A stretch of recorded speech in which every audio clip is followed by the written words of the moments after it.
Hi hello నమస్తే welcome to our channel ma'am style recipes.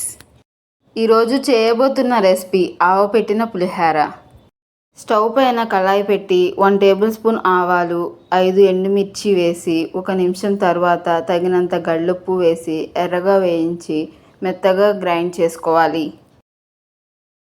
ఇప్పుడు ముందుగా బాయిల్ చేసి పెట్టుకున్న రైస్ని ఒక వెడల్పు ప్లేట్లోకి తీసుకుని 1 టీ స్పూన్ పసుపు, రుచికి సరిపడా సాల్ట్, ముందుగా చేసి పెట్టుకున్న ఆవపిండి, 1 టేబుల్ స్పూన్ ఆయిల్ వేసుకుని మొత్తం కలిసేలా కలుపుకోవాలి.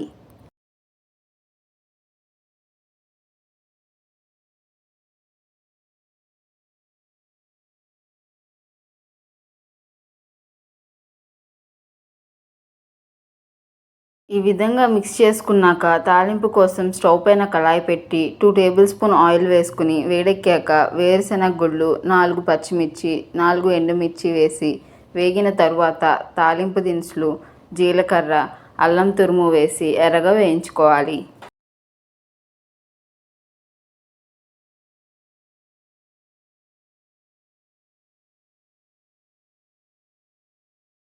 ఎర్రగా వేగిన తరువాత కరివేపాకు, చిటికెడు ఇంగువ, చింతపండు గుజ్జు వేసి నూనె పైకి తేలే వరకు ఉంచి 1/2 టీ స్పూన్ పసుపు, సాల్ట్ వేసుకొని మిక్స్ చేసుకోవాలి.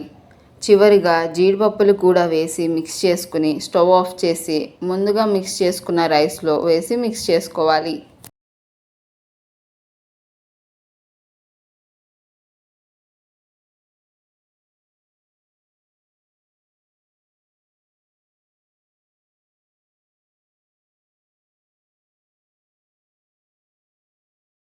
అంతే, ఆవపెట్టిన పులిహోర రెడీ. మీరు కూడా ట్రై చేసి ఎలా ఉందో కామెంట్లో తెలపండి. మీకు ఈ వీడియో కనుక నచ్చినట్లయితే లైక్ చేసి మీ ఫ్రెండ్స్ అండ్ ఫ్యామిలీకి షేర్ చేయండి. అలాగే సబ్స్క్రైబ్ చేసి బెల్ ఐకాన్ యాక్టివేట్ చేసుకోవడం మర్చిపోకండి. Thank you.